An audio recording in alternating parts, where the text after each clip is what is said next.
After the indictment of Sean Diddy Combs, people have been comparing the prosecutions of Combs and R. Kelly, both famous figures in the music industry who have been charged with federal sex trafficking and racketeering crimes. And after the conviction of Kelly and the new indictment of Combs, we are going to break down the similarities and what we can expect with former R. Kelly prosecutor Nadia Shihata. Welcome to Sidebar, presented by Law&Crime. I'm Jesse Weber. Well, since the federal indictment of rapper and producer Sean Diddy Combs on charges of racketeering conspiracy, sex trafficking by force, fraud, and coercion, and transportation to engage in prostitution out in New York, there have obviously been comparisons made to R. Kelly, right? After all, the disgraced R&B artist was convicted of his own federal sex crimes charges out in New York, too. He was sentenced to 30 years in prison, although that was in the Eastern District of New York. Combs' case is in the Southern District of New York. But the question is, what are the comparisons between the two cases? Is this the same kind of prosecution? Is it different? Can we expect the same? And for that, I want to bring in on somebody who we have been wanting to have on for the whole week, but she's so busy, but I'm so happy to have her on, Nadia Shihata, who was one of the federal prosecutors in the Eastern District of New York that prosecuted R. Kelly, helped put him away. Nadia, thank you so much for coming here on Sidebar. I've really been looking forward to this. Thank you for having me. You know what I'm going to ask you. First, your just reaction to reading the indictment, and I also don't know if you had an opportunity to read the additional information that was put forward by prosecutors in their letters to the judges regarding bail. They provided a little bit more detail. So what was your reaction to this information? Well, I think this is what I had been expecting since we learned publicly that the Southern District was conducting this investigation once the searches happened. And I think, as I said to you before, these types of cases take time to build, particularly when you're pursuing racketeering and sex trafficking charges. And, this is as expected. I think it sounds like they've spoken to a number of victims and witnesses, corroborated their accounts by looking through electronic evidence and communications. And once they were finally ready to proceed in court, obviously we all heard about the arrest. Talk to me first about, before we get into the comparisons between R. Kelly's case and Combs' case, were these the charges that you expected, or did you expect different charges? Did you expect additional charges? These are the charges I expected. I expected a racketeering charge. They've charged it as racketeering conspiracy here, and sex trafficking, given the allegations about commercial sex acts with prostitutes being flown in. I think these are the types of charges I would have expected in a case like this. Okay, so let's get into it, because the first thing that I noticed between Sean Combs' indictment and R. Kelly's indictment was the Southern District charged him, as you said, with racketeering conspiracy. You charged him with racketeering. Why the difference? What's the difference in prosecutions there? We could have charged it as racketeering conspiracy in the R. Kelly case as well. What we decided was we wanted to list out the specific predicate acts, which is something you don't have to do when you're charging it as racketeering conspiracy. It does give kind of notice to the defense of exactly what conduct is at issue.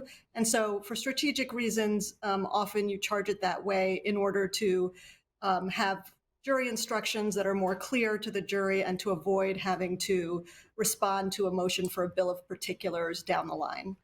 By the way, as we're sorting through these legal filings surrounding Sean Combs and these really disgusting details, can I just take a quick second to talk about something positive, something that I think you're actually going to really love? Here's a question for you. Would you want cash back when you buy gas and groceries? Because if you do, that's where our amazing partner and sponsor of Sidebar comes in, Upside. So this is a free app, truly so easy to use. Upside gets you real cash back, money that appears in your Upside app that you can transfer straight into your bank account. So just this weekend, I used Upside to find a gas station. I claimed an offer. I paid with my credit card at the pump, and then I followed the steps in the app to get cash back. It's so simple to use. It's free. Why not try to get cash back? And you can use Upside at all different kinds of places, including restaurants, convenience stores. So to find out how much you could earn, click the link in the description to download Upside or scan the QR code on screen and use our promo code Sidebar, and you'll get an extra 25 cents back on every gallon on your first tank of gas. So to work through that just a little bit, are you saying it is easier to secure a conviction for a racketeering conspiracy charge versus a straight up racketeering charge? No, I think they're both difficult charges to secure convictions for. The evidence supporting whether it's a conspiracy or a substantive RICO charge is essentially the same. But it's just really kind of a preference of the prosecutors about how they want to pursue it. Because racketeering, right, we're talking about a criminal enterprise. We're talking about these underlying crimes. And with conspiracy, you have to say there was an agreement to break the law. There were overt acts that were taken in furtherance of that. And there's common themes, right? You need a criminal organization. You need a common purpose, them all acting together. I am getting kind of mixed analysis on this, and I figured who better to talk about this than you. But for all the underlying crimes, so whether it was R. Kelly, where there were underlying crimes of sexual exploitation of a child or forced labor, or here you're seeing in the Combs indictment, they have arson, they have kidnapping, they have, again, forced labor. Does the prosecution have to prove those underlying crimes, even though he's not specifically charged with that? Do they have to prove beyond a reasonable doubt that a kidnapping occurred, an arson occurred, forced labor occurred? Did you have to prove that sexual exploitation of a child occurred? What do you have to prove in terms of racketeering? So, in order to be successful on their charge, they don't have to necessarily prove every single one of those types of crimes. I would imagine that they intend and want to present evidence of each of those types of crimes to the jury, so they will, in fact, present evidence to support those crimes. But essentially, for racketeering conspiracy, you need to prove at least two such kind of predicate crimes, and an agreement that members of the conspiracy would agree that at least two such crimes would be committed. So is that beyond a reasonable doubt the highest standard, or is it something lower, preponderance of the evidence, which is a lower standard? No, it would still be, you'd still have to prove that beyond a reasonable doubt, given that it's a criminal case. Gotcha. But for example, in the R. Kelly case where we did it as substantive RICO, we listed, I can't remember how many, but multiple predicate acts. We needed to prove two of them beyond a reasonable doubt to secure a conviction. Obviously, we intended and tried to prove all of them beyond a reasonable doubt, but the key is two for racketeering. And I'm sorry, just for our viewers who might be lost in the weeds a little bit, if you can, what exactly is the difference in terms of what you have to prove for racketeering and what you have to prove for conspiracy, racketeering conspiracy? So you give if there's two different jury instructions, right? You're saying two different kinds of cases here. Very simply, what is the difference between what you're telling the jury to find in your case versus Combs' case when it comes to racketeering? So for substantive racketeering, you have to prove the predicate acts. At least two of the predicate acts were committed. For racketeering conspiracy, it's an agreement that two such acts will occur. Gotcha. But I anticipate that the Southern District prosecutors will do much more than just prove an agreement. They will present evidence that these acts in fact occurred. By the way, because I think this is going to be common for both cases, you have to establish, as I mentioned, there's a criminal organization, the method, the means, that there was a common purpose of this criminal organization. Talk to us about how you proved it in your case and what you anticipate prosecutors will do in Combs' case. Yeah, so we were very focused in the R. Kelly trial in presenting to the jury the existence of an enterprise, this network of individuals, the entourage surrounding R. Kelly that helped him commit the types of crimes that we charged in that case. And so I imagine that a lot of the focus in this trial against Sean Combs will be similar, proving up that the network, the criminal enterprise, and their common goal and their common methods of helping facilitate the crimes that Diddy allegedly committed.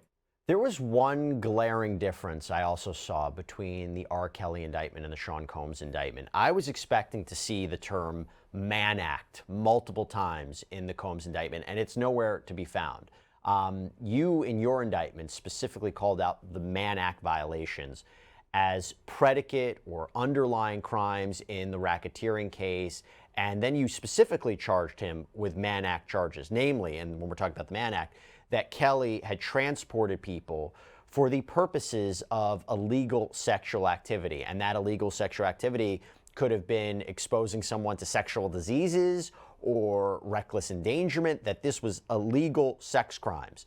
And in Combs' indictment, they don't mention the Mann Act. They say sex trafficking, but they have sex trafficking charges by fraud, coercion, or force of one person.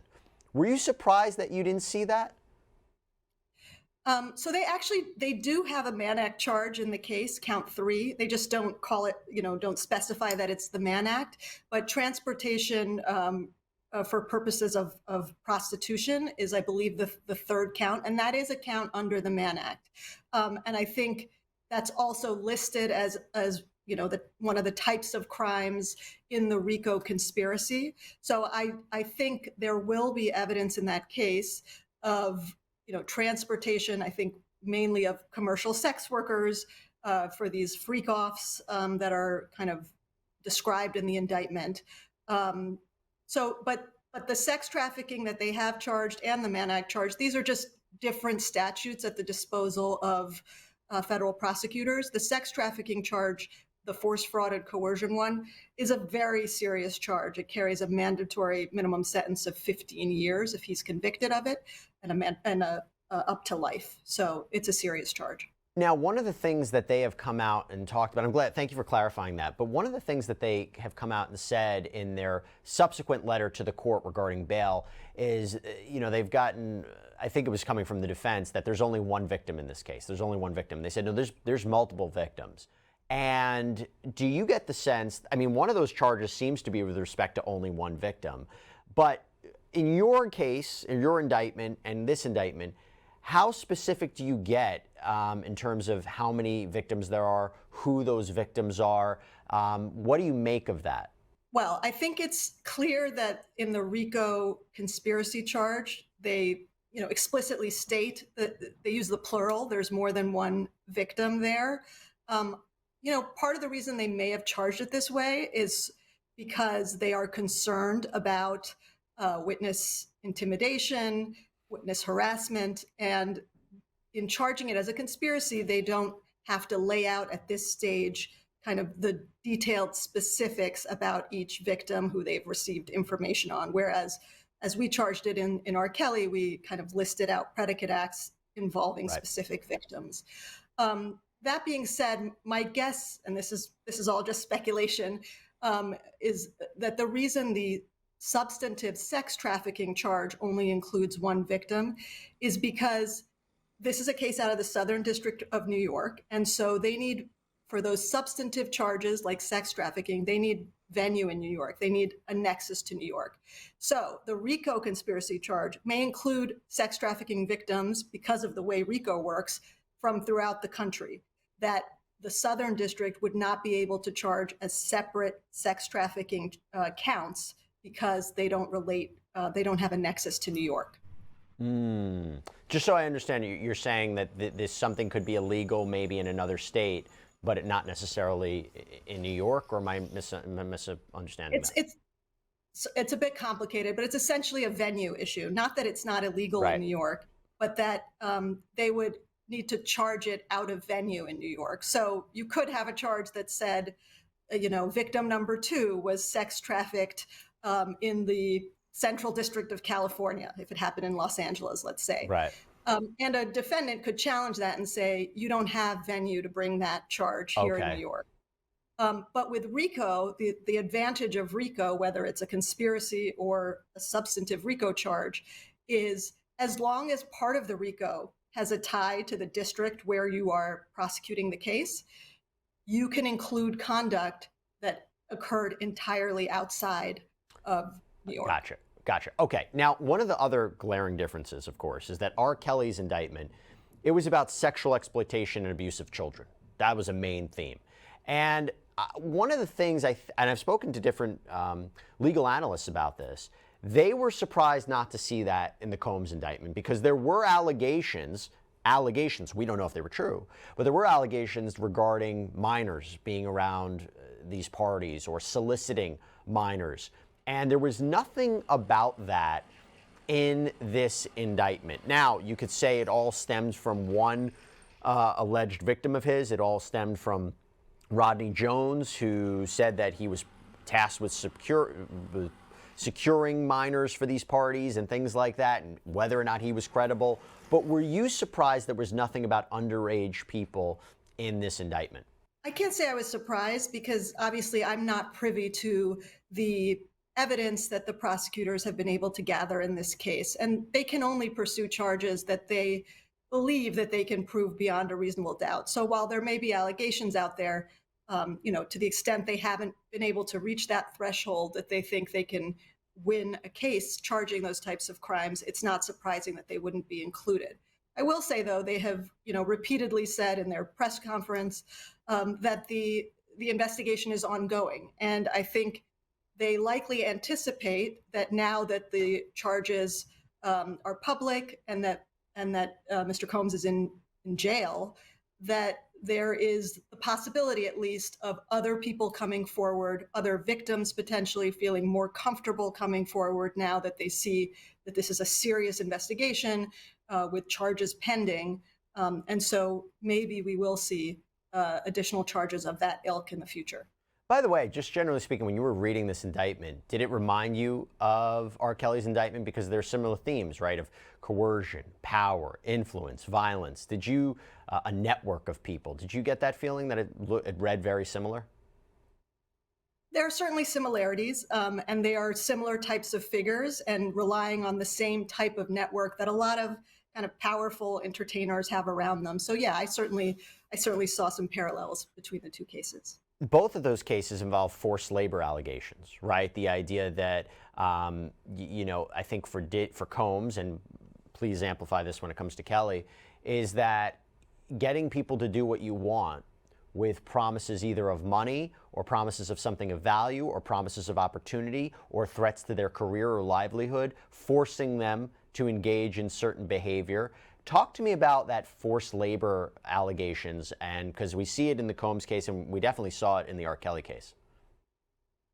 Yeah, in the R. Kelly case, it was focused primarily on the forced labor of being essentially sexual services, which courts have found can constitute labor under that statute.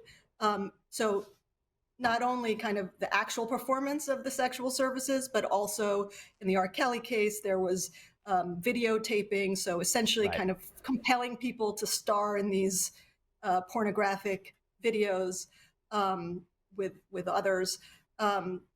It's not specified in the Diddy indictment exactly what the forced labor charge encompasses there, but I wouldn't be surprised if it was also these sexual services and related to the freak-off events. I can see that being charged as both sex trafficking and forced labor. Interesting. Another comparison I think you can make between the Combs and R. Kelly legal cases is the issue of bail. So when the issue of bail came up for R. Kelly, my understanding was it was denied. And here for Combs, after 2 attempts, both in front of a magistrate judge and then appealed to a district court judge, they both denied him pretrial release. The judges found that he was incredibly dangerous, that he allegedly had been contacting witnesses and victims in the case. So what similarities do you see on that issue between Combs' situation and R. Kelly's situation?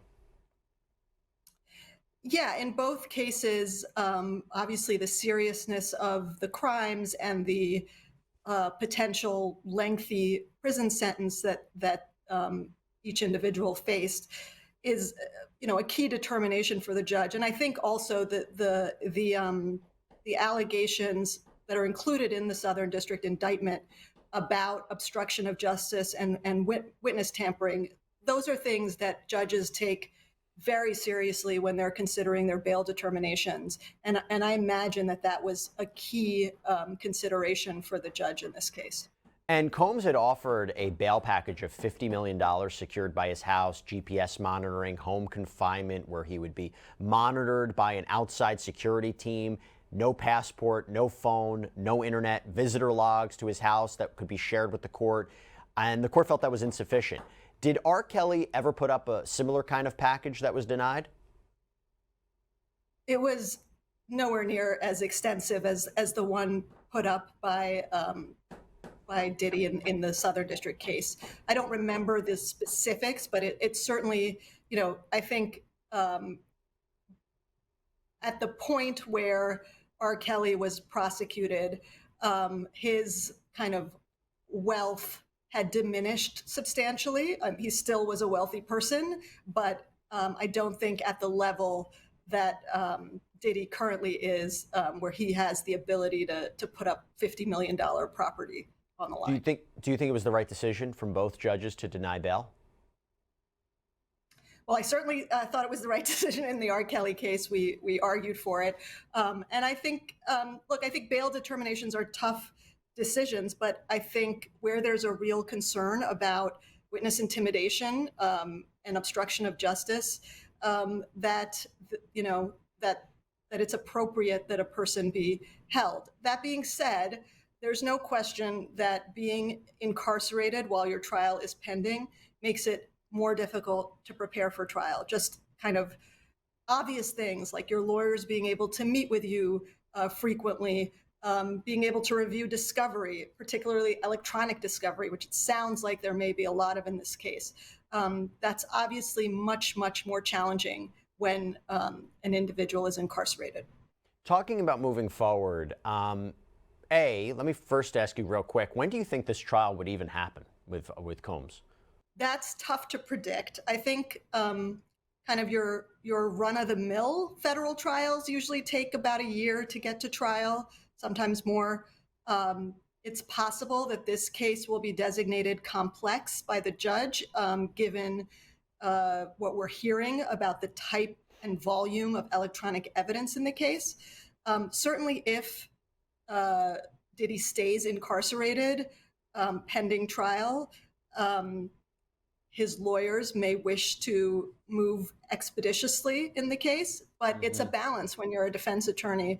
Obviously, you want to get your client out of jail as quickly as possible, or potentially as quickly as possible, but you also want to make sure you're prepared for trial. And that involves ensuring you have enough time to prepare the case properly. And again, moving forward, with respect to the witnesses and the victims who would potentially be testifying at a trial, how do you keep them protected? When do you reveal who they are? How does it work in terms of them testifying in an upcoming trial? Because that's a very, very sensitive issue moving forward, particularly since now, after the release of the indictment, we're still not entirely sure who is cooperating with the government. Yeah, that was a big concern for us in the R. Kelly case, because the victims that were publicly known faced an incredible amount of harassment, both online and some even had crimes committed against them. So, you have to, at a certain stage, tell the defense who your witnesses are going to be and and identify the victims for the defense so they can prepare properly.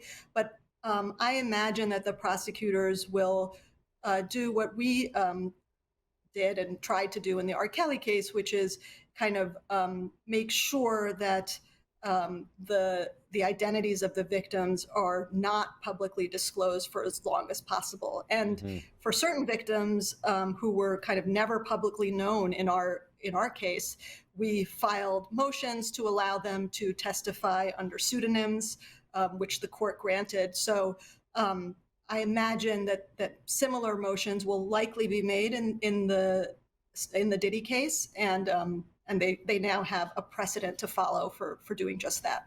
And before I let you go, one final question about pretrial release. Look, I think his attorney at the time of this recording is now appealing that decision to a higher court. Are there any, and going from your experience with the R. Kelly case, and I don't recall off the top of my head how many attempts he might have made to have that bail issue revisited, but are there opportunities for Combs to have a court revisit this? Are there opportunities for him where that bail, he will be allowed out on bail? Or do you think, given the decisions of the magistrate judge, the district court judge, your experience with R. Kelly, that that is unlikely? I think it's unlikely that he gets released, but I don't think it's unlikely that he will continue to try to get released. R. Kelly filed a number of motions and appeals to do just that. He was not successful. I think it's particularly difficult on appeal to the Second Circuit because they will not be conducting a de novo review of the district court judge's decision. They will apply a very deferential standard. And so the question won't be if those judges would have made a different decision if they were deciding this in the first instance, but rather whether the judge below made a clear error. And Right. That's a tough road to climb. Yeah, because it makes sense why the judge decided this way. You might disagree, but you're like, it might have the legal backing to understand that. Like the district court judge was actually reviewing the magistrate court judge's decision de novo. Fresh, clean slate, clean eyes, not giving deference to what the prior judge said, and clearly was persuaded by the prosecution's arguments. So this is now the beginning of it. It will progress. I'm sure there's going to be more similarities moving forward between Combs' case and R. Kelly's case. But Nadia Shihata, thank you so much for coming on. Again, really, really appreciate your insight, your perspective, your experience. Thank you, thank you, thank you. Thank you. All right, everybody, that's all we have for you right now here on Sidebar. Thank you so much for joining us. And as always, please subscribe on Apple Podcasts, Spotify, YouTube, wherever you get your podcasts. I'm Jesse Weber. I'll speak to you next time.